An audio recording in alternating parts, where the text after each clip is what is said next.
안녕하세요. 저는 평범한 30대 여성이에요.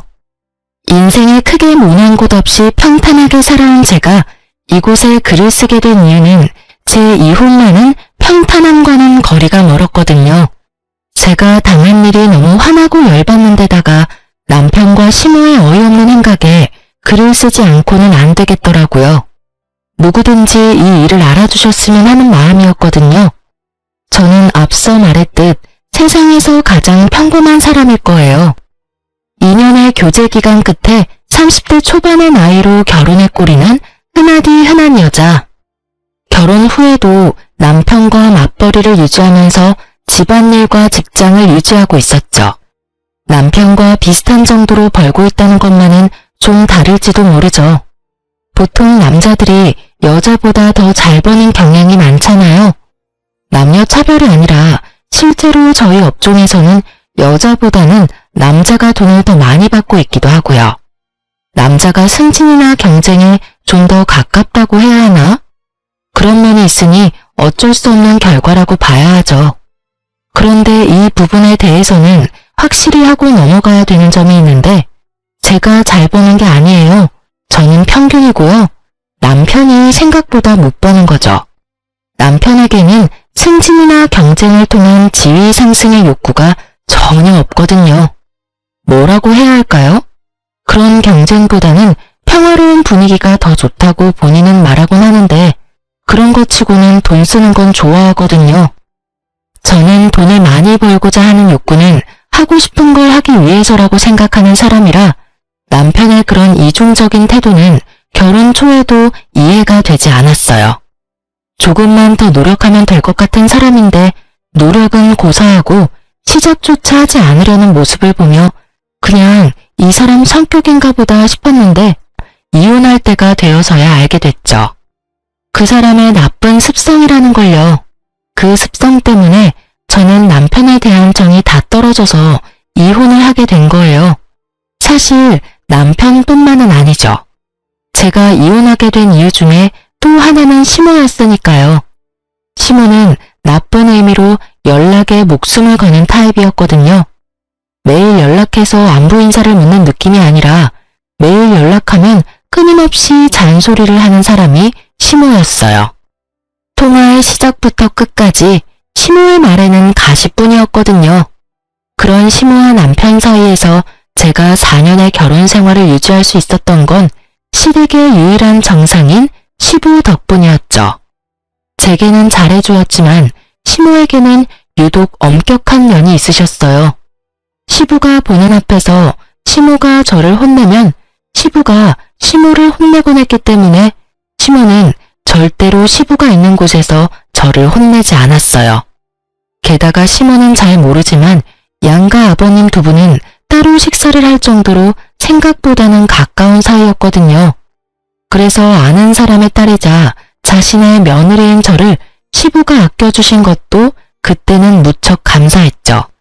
결혼 초부터 시모는 매일 연락을 하기 바랬어요. 그게 시댁이라는 것을 귀에 딱지가 않도록 먼저 결혼한 친구들에게 들었기 때문에 저도 전화를 매일 드렸죠. 그런데 이때부터 저는 약간의 싸한 기분을 느낄 수밖에 없었어요. 시모의 말들에는 벌써부터 가시가 가득했거든요. 아침에 목이 가득 잠겨서 전화를 하면 넌 뭐 하느라 여태껏 자고 있었냐며 화를 내셨고 낮에 목을 가다듬고 높은 목소리로 전화를 하면 그런 목소리 낼 수 있으면서 왜 항상 그런 목소리를 내지 않냐고 화내는 그런 일들이 계속 이어졌거든요. 어느 정도 시간이 지나니 이건 그냥 저를 괴롭히는 것처럼 보였고 그것을 느낀 순간부터 저는 전화를 하는 것에 크게 연연해하지 않기로 했어요. 매번 스트레스를 받는 것보다 그냥 한 귀로 듣고 한 귀로 흘리며 연신 네네 하고 단답형 대답만 하는 게 더 낫다는 생각을 했거든요. 그리고 제가 그렇게 무성의하게 매일 전화해서 단답형 대답만 하자 결국 열이 받았는지 시모가 제게 말하더군요. 너 요즘에 무성의하게 답하는구나. 무슨 말만 하면 네네. 네가 뭐 앵무새니? 그렇지만 제가 무슨 말을 할 수 있겠어요. 어머님 하시는 말씀이 다 맞는 말인데요. 즉흥적으로 네라고 답할 뻔한 저는 시모가 반론할 수 없는 대답을 꺼냈어요. 어차피 순종적인 며느리를 보고 싶은 거니 그대로 행동해주겠다는데 뭐가 그리 화가 나는지. 그렇다고 제가 중간에 그건 아니에요 라던가 그건 좀 힘든데요? 라는 말을 하면 득달같이 저에게 말하곤 하거든요. 어른 말이 말 같지도 않아? 라고요.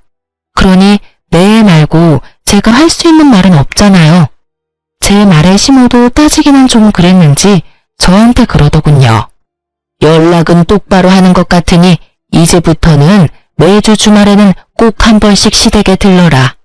네가 집에서 살림을 제대로 살고 있는지 아들 내조는 잘하고 있는지 내가 잘 살펴봐야겠으니 말이다. 그 말에 눈앞이 캄캄해졌죠. 매일 연락하는 것도 귀찮은데 주말마다 시댁 방문이라니요. 그렇지만 이번에도 제 대답은 네 뿐이었어요. 솔직히 가고 싶지 않았지만 그래도 시어른 하는 말인데 듣지 않는 건 아니라고 생각했거든요. 저는 할아버지 밑에서 커서 엄마 없이 자란 티가 난다는 말을 제일 싫어했거든요. 특히 시댁에서는 시키면 시키는 대로 일단 하는 게 낫다고 생각했으니까요. 그렇게 주말마다 시댁 방문이 시작됐어요. 그리고 저는 점점 인내의 한계를 경험하고 있었어요. 시모는 매번 갈 때마다 다른 일을 시켰어요. 처음에 시킨 일은 반찬을 만드는 거였죠. 나물 3가지에 메인 고기 요리 하나, 생선 요리 하나, 마른 반찬 2가지. 요리하는 사람은 아시겠지만 하루에 다 만드는데도 시간이 꽤 걸리거든요. 게다가 저는 요리를 잘하는 사람이 아니었어요. 요리를 할 시간도 그다지 없는 맞벌이하는 며느리에게 첫 시험치고는 무척 힘든 일이었죠. 그래도 어찌저찌 해냈는데 돌아오는 답은 역시나 가시돋친 말이었어요. 무슨 음식을 이렇게 못하냐? 너 그러고도 여자라고 할 수 있냐? 집에서 뭘 배워먹었냐? 간도 안 된 음식을 여태껏 우리 아들에게 먹였냐 등등. 그렇게 욕 실컷 얻어먹고 집에 가서 뻗어야 했죠. 그리고 그 다음 주에는 청소였어요. 화장실 청소를 시켰는데 우리 집도 아니라 익숙지도 않은 청소에 고무장갑도 주지 않은 시모 때문에 미치는 줄 알았어요. 겨울에 무슨 생각인지 보일러까지 싹 다 꺼두고는 찬물만 쓰게 만든 시모를 보니 정말 너무하다는 말만 입안에 맴돌았죠. 어떻게 나를 괴롭히려고 여기까지 할 수 있나 싶고 왜 나를 이렇게 괴롭히나 싶은 생각도 들었거든요. 그래도 참았어요. 저도 오기란 게 있으니까 꼬리 말고 도망치는 꼴은 보여주고 싶지 않았거든요. 그런데 그렇게 몇 달간 하다 보니 어느새 워크숍 일정이 잡혔더라고요. 저희는 1년에 한 번 가을에 워크숍을 가는데 무조건 1박 2일이었어요. 남편도 물론 잘 알고 있는 사실이었고요. 그래서 저는 남편에게 미리 이야기를 했어요. 나 이번 주에 워크숍 있으니까 어머님이 혹시라도 나 부르면 당신이 좀 가줘. 뭐? 귀찮은데. 귀찮아도 가. 당신한테 설마 일은 안 시키겠지만 그래도 얼굴 한번 보여드려야 어머님도 안심하시겠지. 아들 사랑 지극정성이신 분이잖아. 가서 왜 내가 못 오는지 설명도 좀 해드려. 내가 이야기해봐야 백날 우기기만 하실걸? 알았어. 이번 주에 가서 얼굴 한번 보일게. 그럼 됐지? 남편은 자기 할 말만 하고는 후다닥 사라졌어요. 제가 마지막에는 푸념의 이절을 듣고 싶지는 않은 모양이었어요. 솔직히 남편에게 시모의 일을 말하기도 했지만 남편은 지금뿐일 거라며 이해하라고 하기만 하고 아무런 도움도 주지 않았거든요. 그런 상황에서 저렇게 도망치듯 대화를 끊어먹는 걸 보니 참 답답했어요. 시모에게 워크숍 이야기를 하긴 했지만 시모는 절대 용납 못한다는 분위기였거든요. 워크숍을 빠지고 오라는 말을 하는데 그렇게까지 하고 싶지는 않았어요.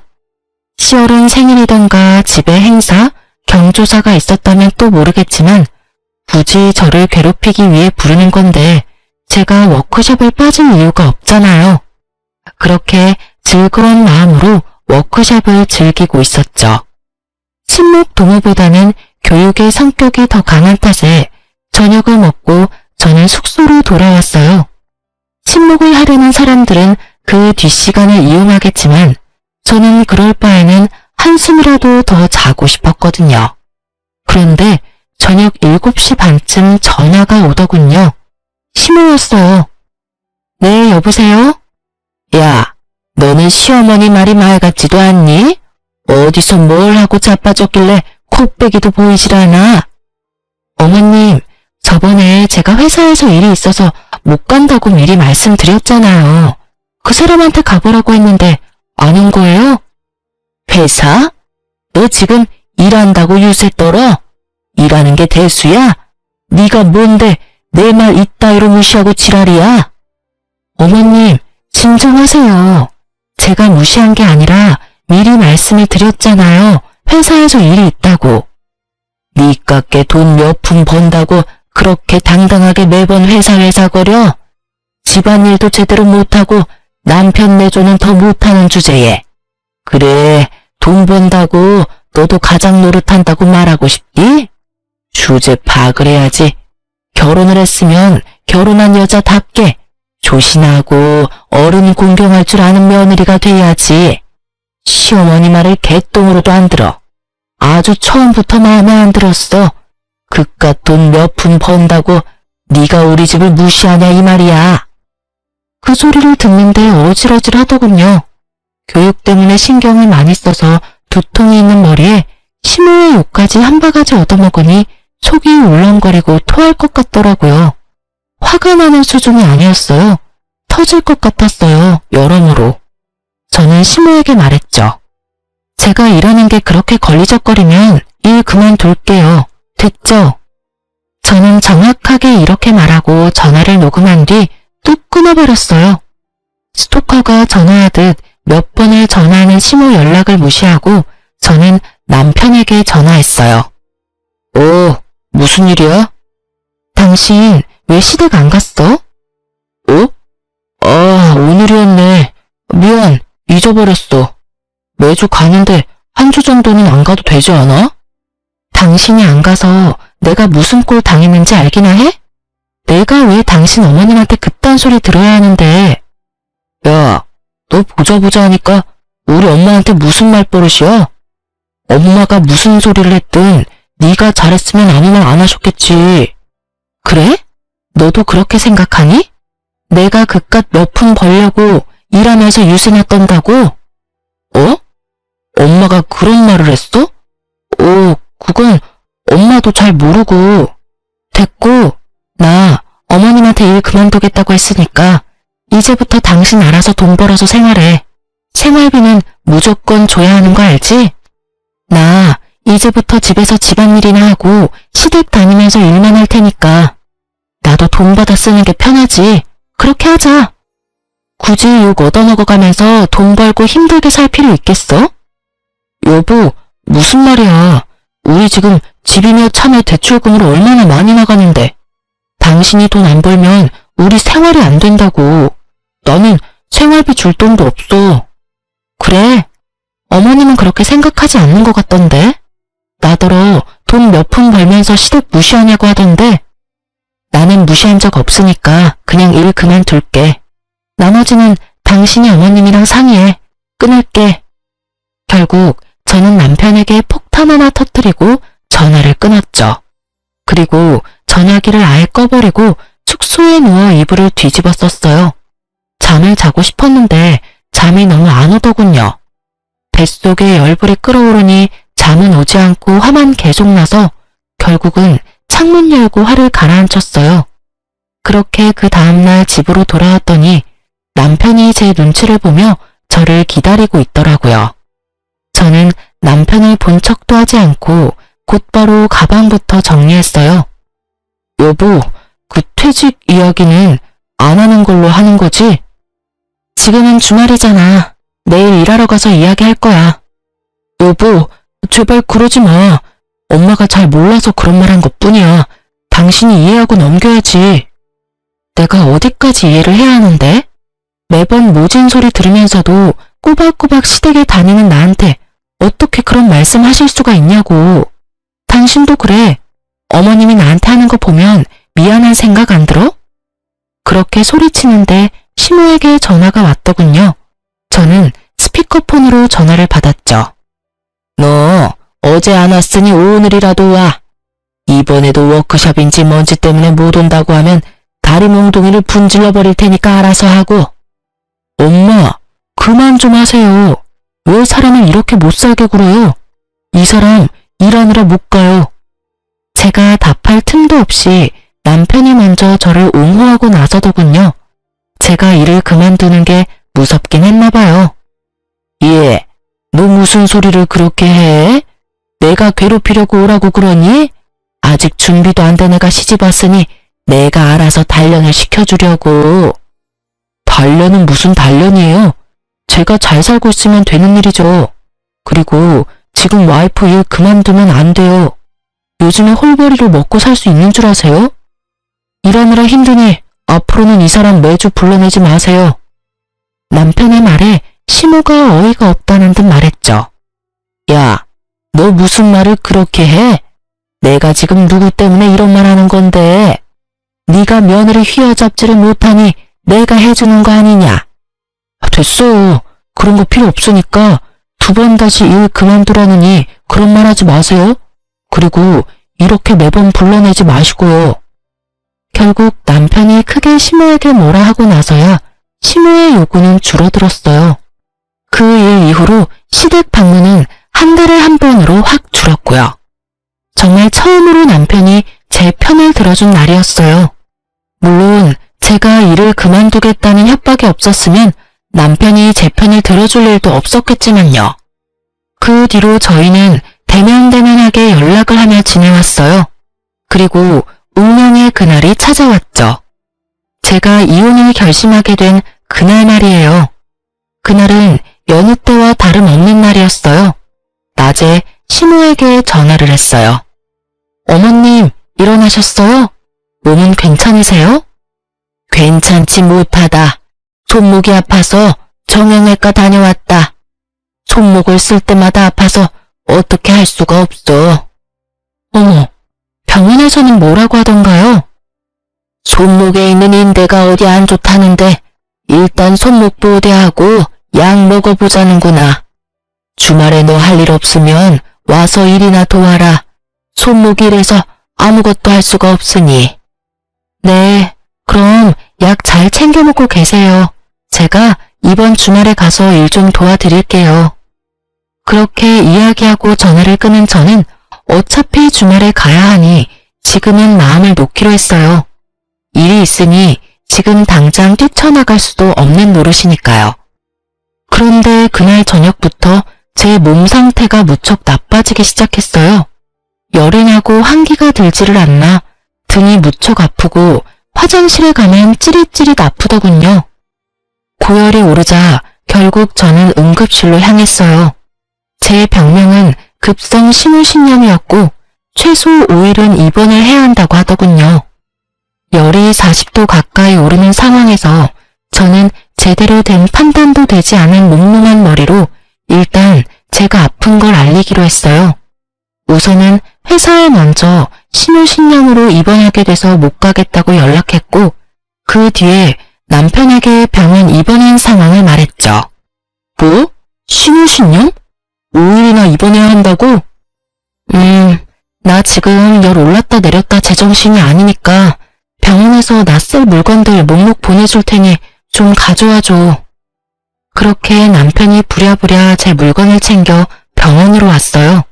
저는 남편에게 말했죠. 나 지금 너무 힘들어서 그런데 어머님한테는 당신이 말 좀 잘해줘. 오전에 연락드렸더니 손목 아프시다고 주말에 와서 일 좀 하라고 하셨거든. 내가 지금 전화하면 또 무슨 소리 들을지 모르니까 당신이 직접 가서 나 입원했다고 말하고 일 좀 해드리고 와. 알았지? 알았어. 알았으니까 당신 몸이나 신경 써. 내가 알아서 할게. 필요한 거 있으면 문자하고. 그렇게 남편은 다음날 일하기 위해 집으로 갔고 저는 아픈 몸으로 병원에 계속 누워 있었어요. 솔직히 제가 시모에게 전화를 할 수도 있었지만 여태껏 당한 일이 많으니 굳이 제 쪽에서 먼저 전화를 하고 싶지는 않았어요. 대신 남편에게 한 번 더 문자는 보냈죠. 이번 주말에는 꼭 어머님에게 가라고 말이죠. 남편이 알았다는 답변을 보고서야 마음을 좀 편하게 먹을 수 있었어요. 그렇게 치료를 받고 5일 만에 퇴원하는 날, 아침에 병원에서 제 물건을 미리 준비하고 있었어요. 새벽에 별다른 이상이 없었으면 퇴원할 준비해도 된다는 말을 의사에게 들었기 때문이었죠. 그런데 전화가 울리더군요. 심우였어요. 저는 솔직히 전화를 받기 직전까지 그런 생각을 했거든요. 제가 아팠으니 너 몸 괜찮냐는 안부 전화일 거라고요. 네, 어머님. 너 주말에 왜 안 왔어? 정말 배짱 한번 좋구나. 시어머니가 아프다는데도 시댁에 와보지를 않아? 야, 네가 그러고도 우리 집안 며느리야? 일이 아무리 바빠도 시어른이 아프면 튀어와야지. 어머님, 저 입원했다가 이제 막 퇴원하는 길이에요. 그 사람 집에 안 왔어요? 거짓말도 잘하네. 네가 무슨 입원이야? 너 네 입으로 우리 집 오겠다고 말했어. 그런데 네가 한 말도 지키지 못해? 어디서 이런 여자가 굴러 들어왔는지 여기저기 마음에 안 드는 구석만 가득하고 아프다는 심은 무시하고 병원이라고 거짓말을 해? 내가 전생에 뭔 죄를 지어서 이런 며느리를 짊어지고 살아야 해? 어머님, 진정하세요. 남편한테 확인부터 해보고 연락드릴게요. 저는 우선 시모에게 그렇게 말하고 전화를 끊었어요. 그리고 남편에게 전화를 걸었죠. 당신 어제 시댁에 안 갔어? 어머님이 나한테 전화 오셨어. 미안. 또 잊어버렸네. 설마 엄마가 또 전화 왔어? 그래. 지금 화가 머리 끝까지 나셔서 아주 나 잡아먹으려고 안달이 나셨어. 빨리 전화해서 오해 풀도록 말 좀 잘해봐. 남편과 전화를 끊고 저는 초조하게 기다렸어요.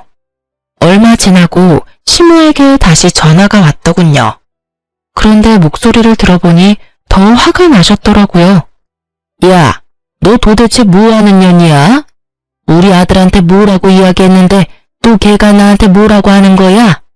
너 설마 남편 쥐잡듯 잡니? 아니면 우리 아들 패고 다녀? 아니면 약점이라도 잡고 흔들고 있는 거 아니야? 네가 뭐라고 했길래 우리 아들이 나한테 이 난리냐고. 저는 정신이 하나도 없었어요. 분명히 이야기가 잘 됐을 거라 생각했는데 전혀 이야기가 되지 않았더라고요. 시모는 무슨 일인지 더 화가 났고 둘 사이에 어떤 대화가 오고 갔는지 알 수 없으니 저는 답답할 뿐이었죠. 어머님, 제가 뭘 어떻게 했다고 그러세요? 저는 그냥 남편에게 오해를 빨리 풀어달라고 한 것밖에 없어요. 오해? 싸가지 없는 년을 봤나? 네가 온다고 했으면 와야지. 안 온 건 누가 봐도 네 잘못 아니냐? 오기 싫어서 남편 보내려고 한 거 잘 들었다. 너 그렇게 시댁이 싫으면 그냥 이혼해. 왜 살아? 나 꼴 보기 싫다고 시위하나 본데 나도 너 꼴 보기 싫어. 너 때문에 우리 집안 분위기도 망쳤고 우리 아들도 네가 망치고 있잖아. 살면서 나한테 소리 한 번 지른 적 없는 착한 아들이 네 말 한마디에 꿈뻑 죽어서는 아주 이 엄마를 잡는다고. 네가 문제야. 다 네 탓이야. 네가 책임져야지 누구한테 지금 오해다 아니다 난리냐고. 어머님, 제가 아파서 입원 중이라고 말씀드렸잖아요. 입원 확인서 진단서 있으니까 보고 말씀하세요. 솔직히 저도 이런 말 듣는 거 기분 나쁘고 화나거든요.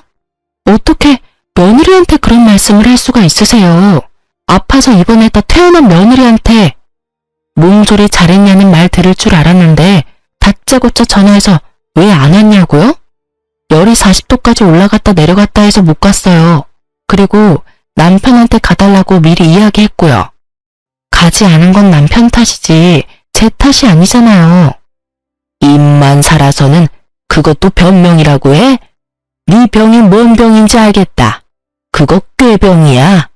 별거 아닌 병으로 입원까지 할 정도로 우리 집에 오기 싫었던 거 하나는 확실히 알겠어. 네가 우리를 그런 식으로 생각한다면 우리도 너를 그렇게 생각하기로 하마. 앞으로 너랑 대화할 일 없을 거다. 아들한테도 너랑 이혼하라고 말할 거야. 시모는 그렇게 이야기하고는 탁 끊어버리더군요. 열받은 저는 그 자리에서 바로 남편에게 전화했어요. 당신 도대체 어머님한테 무슨 소리 한 거야? 어머님이 왜 저렇게 나한테 난리시냐고. 내가 무슨 말까지 들었는지 알아? 왜 가만히 있는 나한테 그래. 나는 내가 가기로 했는데 못 갔다고 이야기했어. 더 이상 내가 무슨 말을 해? 내가 아팠다고는 이야기했어? 왜 내가 아픈 걸 꾀병이라고 이야기하시냐고. 이상하잖아. 당신 몸 안 좋다고 말했어. 어머니가 그러는 거 하루 이틀 일도 아니고 당신이 좀 이해하고 넘어가면 안 되냐? 매번 이게 뭐야. 중간에서 고생하는 내 생각하지도 않지. 매번 나한테 이야기하라고 하고 나도 그거 하기 싫어. 두 사람 일은 둘이서 해결하라고. 그래. 당신은 중간에서 아무것도 모르고 나랑 어머님 둘이서 열받아서 지금 이러고 있다는 거지? 알면 묻지 마. 두 사람이 알아서 풀어. 나는 이제 더 이상 두 사람 사이에 끼지 않을 테니까. 남편 새끼 말 듣는데 진짜 머리통 돌 것 같더라고요. 끼고 말고의 문제가 아니잖아요, 애초에. 시무가 왜 화를 내는지 남편 놈이 뭐라고 씹으려는지를 알아야 무슨 변명을 하든 반론을 하든 뭐라도 대처를 할 텐데 제 잘못은 없다며 뻔뻔하게 말하는 남편 놈을 보니 진짜 열받더라고요. 시무가 우리 둘 헤어지라고 했으니 헤어지는 게 맞겠다 싶은 생각까지 들었죠. 저런 소리 들으려고 악착같이 결혼생활 유지하면 남는 게 뭐가 있겠나 싶었죠. 집 팔자 지가 꼰다고 저는 그게 딱 질색이었거든요. 그런데 그냥 이혼하는 거 너무 화나잖아요. 누구 좋으라고 그냥 이혼을 해줘요? 이혼해주면 남편 놈은 둘째치고 시무는 얼마나 속이 시원하겠어요. 눈엣가시 같은 며느리면 치웠다고요. 그리고 시무도 제게 모진 소리 퍼부은 것처럼 누군가에게는 모진 소리 듣도록 해줘야 동등한 거잖아요. 그래서 저는 친정아버지에게 이렇게 말했어요. 아빠, 요새 몸이 허해 보이는데 괜찮은 삼계탕집 알려드릴게요. 나중에 지인분이랑 같이 들려봐요. 근데 인기가 많아서 예약을 해야 하니까 저한테 미리 말씀해 주시고요. 그리고 곧 아버지는 제가 원하는 사람과 식사를 하러 가겠다고 제게 식당 예약을 부탁했어요. 그 식당은 길게 뻗은 방 공간을 파티션으로 나누어서 사람을 받는 곳이었거든요.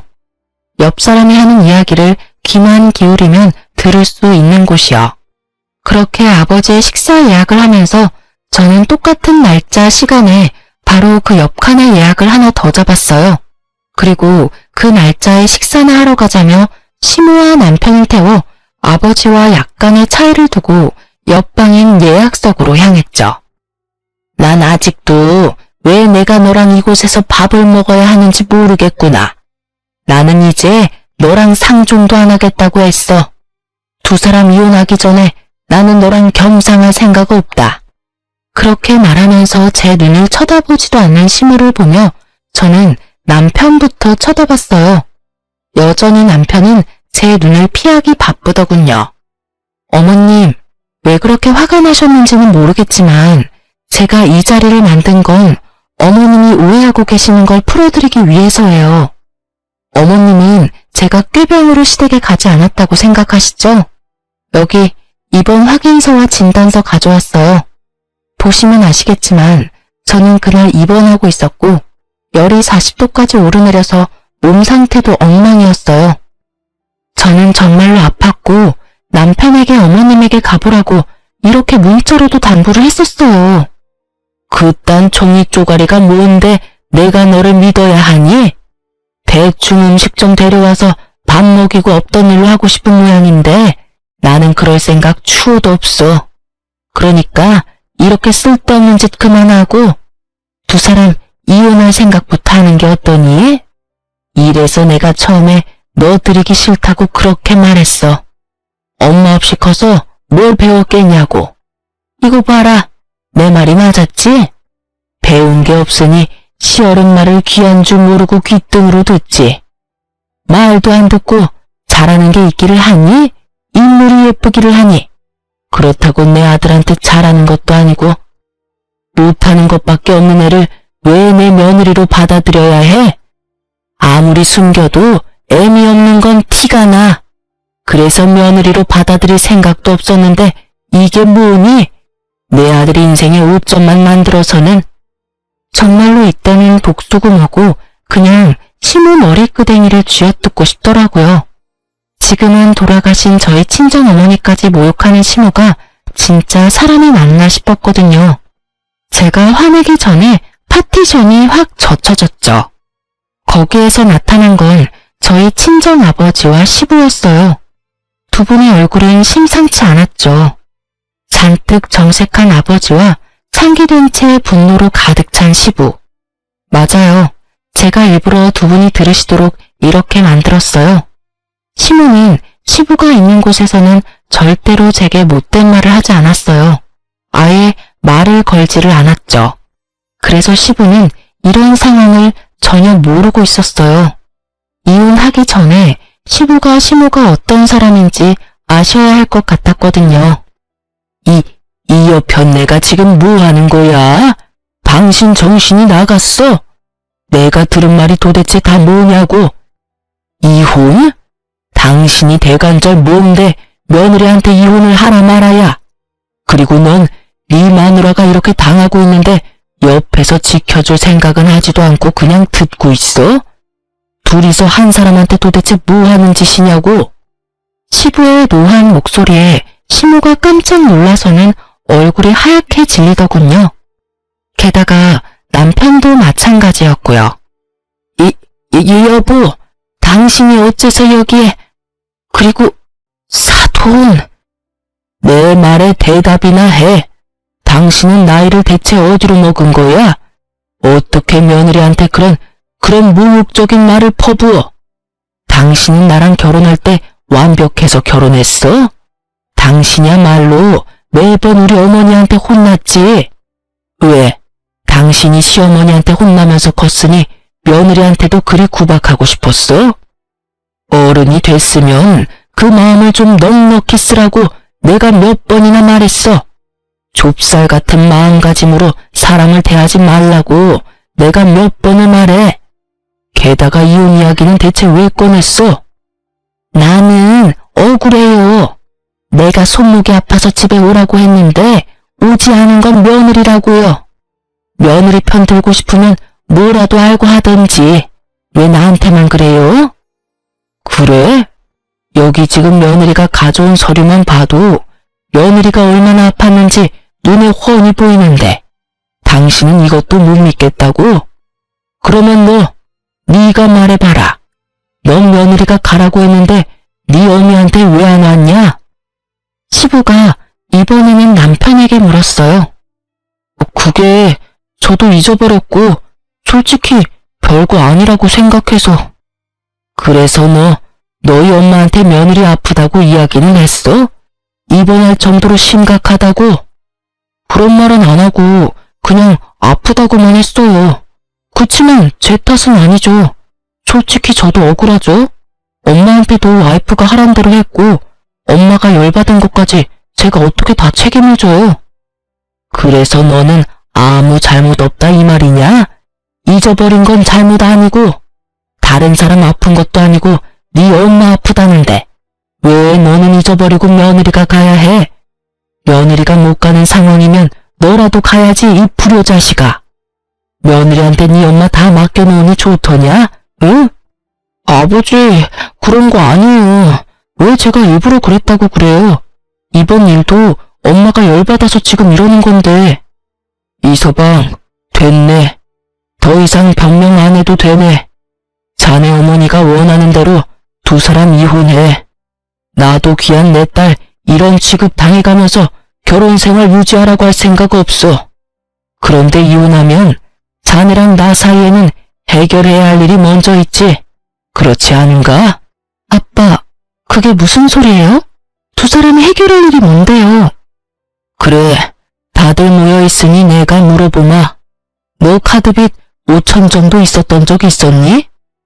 카드빚이요? 반문하며 저도 모르게 남편을 바라보았는데 남편이 제 눈을 피하며 안절부절 못하고 있더라고요. 너 결혼한 지 1년 정도 됐을 때 이서방이 찾아와서 그러더라. 네가 사치가 너무 심해서 카드빚을 져서 생활이 안 되고 있다고 말이다. 말도 못하고 끙끙 앓는 게 불쌍해서 자기가 말하러 왔다고 했지. 그러면서 5천만 원 빌려달라고 했거든. 네 명의 카드빚 갚는다는 말로. 이게 다 무슨 소리야? 당신 우리 아빠한테 돈 빌렸어? 여보, 그때는 돈이 좀 필요해서. 당사자들이 눈앞에 있으니 거짓말도 못하게 된 남편은 우물쭈물 말하더군요. 제 이름 팔아 친정아버지에게 돈까지 빌려간 남편 놈을 보며 저는 한숨부터 쉬었어요. 이혼하면 그 돈부터 당장 갚게. 오래 걸릴수록 이자 붙을 거고 나는 법정 이자 다 받을 거니까 그렇게 알고 있으면 될 걸세. 장인어른, 이렇게 갑자기 돈을 갚으라고 하시면 저는 이 사람이랑 헤어질 생각 없어요. 여보, 당신도 그렇지. 우리 헤어지고 그러는 거 아니잖아. 그만. 자네 어머니가 이미 헤어지라고 말씀하셨잖은가. 나도 그 말에 찬성이네. 죽은 우리 와이프까지 들먹이면서 싫다고 말하는 집에 이 한 딸 1초도 두고 싶지 않아. 결혼시키기 전에 내 딸은 이런 식으로 생각했다는 걸 알았다면 나는 절대로 이 결혼 허락하지 않았을 거야. 나는 사위인 자네도 자네 어머니도 용서할 생각 없어. 그러니까 이혼해. 결국 아버지의 분노가 폭발하면서 분위기는 완전 싸해졌죠. 이 분위기에서 가장 당당한 건 시모였어요. 잘 됐네요. 우리도 그쪽 집안이랑 엮일 생각 없었어요. 그딴 돈 5천만 원? 아들 신혼집 팔면 바로 마련할 수 있는 거 아시죠? 아유, 이제야 속이 시원하네. 이 정도로 깨끗하게 헤어져준다니 우리도 깨끗하게 돈 돌려드리면 되죠? 엄마, 제발 그만 좀 해. 나 와이프랑 이혼 안 할 거라고. 대체 왜 혼자서 이 난린데? 뭘 알고나 지금 말하는 거야? 엄마는 아무것도 모르고 있다고. 내가 뭘 몰라? 인서가, 넌 잠자코 엄마 하자는 대로 해. 신혼집도 너 혼자 다 마련했으니 상관없지 않니? 신혼집을 왜 남편이 혼자 마련해요? 저랑 둘이서 반반 부담했는데요. 제 말에 시모가 처음으로 당황한 표정을 하더군요. 시모는 우리 신혼집을 남편이 다 샀다고 생각하는 모양이더군요. 하지만 저는 이미 집 살 때 반을 부담했거든요. 당신 대단하네? 이것도 거짓말했어? 도대체 거짓말 안 한 게 뭐야? 나 아프다는 것도 제대로 말 안 하고 아버지한테 거짓말로 돈 빌리고 어머님한테도 내가 집 살 때 돈 보탠 거 이야기도 안 했어? 그러니 어머니가 날 무시했겠지. 돈도 없는 집 딸년 데리고 왔다고. 그치? 그걸 당신은 열심히 이용해서 나 욕먹이고, 어? 제 말에 남편이 제게 간절하게 말하더라고요. 여보, 내가 다 잘못했어. 내가 솔직히 엄마한테 혼날까봐 거짓말 살짝 한 거 있기는 해. 그치만 그때 잠깐 아주 조금만 그랬던 거고 이제는 다들 진실을 알았잖아. 그러니까 여기서는 그냥 이렇게 정리하자. 나는 당신이랑 헤어지고 싶은 생각 추호도 없어. 엄마가 뭐라고 하든 나는 당신이랑 이혼 안 할 거야. 그러니까 제발 이혼하자고 하지만 말아줘. 어? 뭐래? 당신이 거짓말쟁이인 줄 알았으면 절대 결혼 안 했을 거야. 게다가 매번 나를 이용한 거짓말이지. 당신은 와이프를 뭐라고 생각하는데? 가만 보니 당신 여태껏 승진해도 아무 욕심 없어 보인 게 내가 돈 벌면 당신이 굳이 돈 안 벌어도 되겠다 싶어서 편한 마음으로 있었던 거지. 여차하면 우리 아버지, 당신 부모님한테 나를 이용해서 또 거짓말해서 돈 받아냈을 테니까. 그치? 우와, 꼴랑 4년 살았는데 내가 당신 완전 밑바닥까지 보게 될 줄 몰랐네. 당신은 이혼 안 하고 싶겠지. 내가 벌어다주는 돈이 얼만데, 그치? 근데 나는 이혼할 거야. 당신 행동도 짜증나고 죽은 어머니 입에 올리는 시어머니라는 사람도 불쾌하고 열받아. 그러니까 깔끔하게 우리 헤어지자. 당신 매달리면 그것보다 더 추한 건 없어. 당신 어머니 말처럼 이혼해. 저의 선언과도 같은 말에 남편은 안 된다며 울고불고 소리치고 시부는 시모에게 소리 지르기 바빴죠. 친정아버지는 그런 아수라장에서 저를 데리고 밖으로 나왔어요. 그리고 그 뒤는 아버지의 바람대로 일사천리로 이혼이 진행됐죠. 그런데 그 기간 동안 시댁에서도 놀라운 사실이 밝혀져 시모와 남편이 제가 잠시 머물고 있던 친정집까지 찾아왔더군요. 이번에는 무슨 일로 여기까지 오신 거죠? 그게 며느라가 너무 미안하다. 우리가 좀 심했어. 나도 아들하고 이야기해봤는데 네가 정말로 이렇게 힘든 상황인지 모르고 그랬어. 이제는 네가 얼마나 힘들고 고생했는지 잘 알아. 그러니까 이번에 있었던 일은 다 용서하고 없었던 일로 하는 게 어떻겠니? 이혼이라니 여자 팔자에 이혼 경력은 좋지 않잖니. 너희가 싫어서 이혼하는 거면 몰라도 내가 잠깐 정신이 나가서 이혼하라고 해서 하는 거면 굳이 그럴 필요 없다고 말하는 거야. 죄송하지만 무슨 말씀인지 모르겠네요. 제가 필요 없고 싫다고 하신 분은 어머님이세요. 그리고 남편한테도 정은 다 떨어진 상태고요. 저한테 거짓말한 건 물론 시어른들한테도 저희 아버지에게도 거짓말한 남자예요. 제가 왜 그 사람을 아직 사랑할 거라고 여기세요? 저는 남편한테 눈꽃만큼의 마음도 남아있지를 않아요. 여보, 그 부분은 내가 정말 미안해. 다 내 잘못이고 변명할 생각도 전혀 없어. 하지만 이대로 헤어지면 나 진짜로 파산할지도 몰라서 그래서 부탁하러 온 거야. 그게 무슨 소리야? 우리 신혼집 팔아서 너한테 돈 주려고 했는데 사실 내가 그 집 앞으로 담보대출을 받았어. 그래서 팔고 나서 대출 자동 상환되면 남는 게 거의 없어.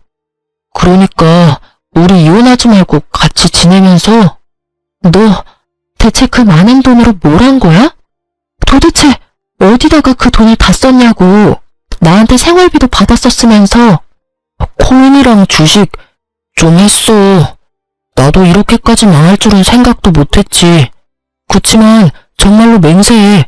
그 빌린 돈으로 주식 코인에서 돈 벌면 당신한테 당연히 다 돌려주려고 했어. 그런 짓을 한 것도 다 당신 생각해서 한 일이고. 지금 시기가 별로라서 그렇지 조금만 더 기다리면 금방 치고 올라올 거라고 했거든. 그러니까 이혼 다시 생각 좀 해줘. 당신 지금 나한테 무슨 말 하는지 알고는 있어? 돈 없으니 이혼하지 말고 여전히 결혼한 채로 당신을 위해서 돈을 내라 이렇게 말하고 있다고. 내가 당신 돈 벌어다 주는 기계니?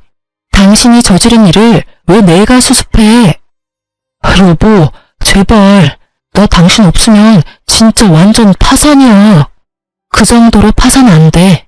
당신 직장도 있고 집 팔면 집 대출금은 사라지는 거니까 월급은 더 남을 거 아냐? 나한테 애원할 필요가 없지. 그게... 남편은 이번에는 시모 눈치를 보더군요. 그 얼굴을 보니 남편이 또 뭔가 일을 저질렀다는 예감이 들더군요. 시모도 그것을 눈치챘는지 아들 등짝을 두드리며 말했어요. 너 설마 또 사고 친 거 있어? 도대체 이게 몇 번째야? 네가 지금 빌린 돈만 해도 얼마인지 알기나 해? 네가 이 정도로 빚더미 위에 앉은 걸 알았으면 죽어도 너랑 며느리 이혼 못하게 막았을 거야. 도대체 이게 뭐야? 사실은 내 월급도 지금 카드론 쓴 거 갚는 중이라. 야, 너 진짜 엄마 속 뒤집어지게 만들래? 나는 지금 너 때문에 너희 아빠한테 이혼당하게 생겼어. 며느리 다시 데리고 오는 거 아니면 네 아버지가 나를 내쫓겠단다. 시모가 저를 찾아온 이유가 명확하더군요. 시부가 시모에게 으름장을 놨더라고요. 예, 사람 하나, 아니, 둘 살리는 셈 치고 다시 돌아와 주렴. 제발 부탁이다. 2번 다시 이번과 같은 일은 없을 거라고 맹세하마. 응? 죄송해요. 이렇게 못생기고 일 못하고 버릇없는 며느리 어머님도 필요 없으실 거예요. 그리고 저도 저렇게 사고 뭉친 남편 필요 없고요. 그러니까 그냥 돌아가세요. 저는 해줄 수 있는 게 없어요.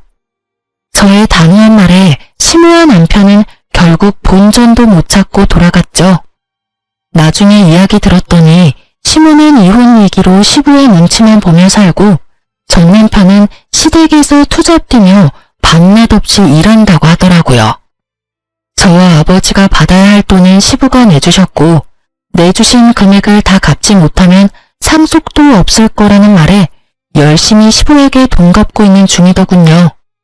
괜히 얌전히 잘 있는 사람 건드려서 긁어부스러 만든 시댁을 보니 속이 시원했어요. 자기 욕심을 위해 마누라 이름으로 거짓말이나 일삼는 전 남편 놈이나 며느리 아픈데도 시댁에 불러들여 일 시켜 먹으려고 했던 시모나 똑같은 사람들이더라고요. 2 사람 이야기 들으니 어떠신가요? 제가 참고 살았으면 제 팔자 제가 꼰 사람 됐겠죠?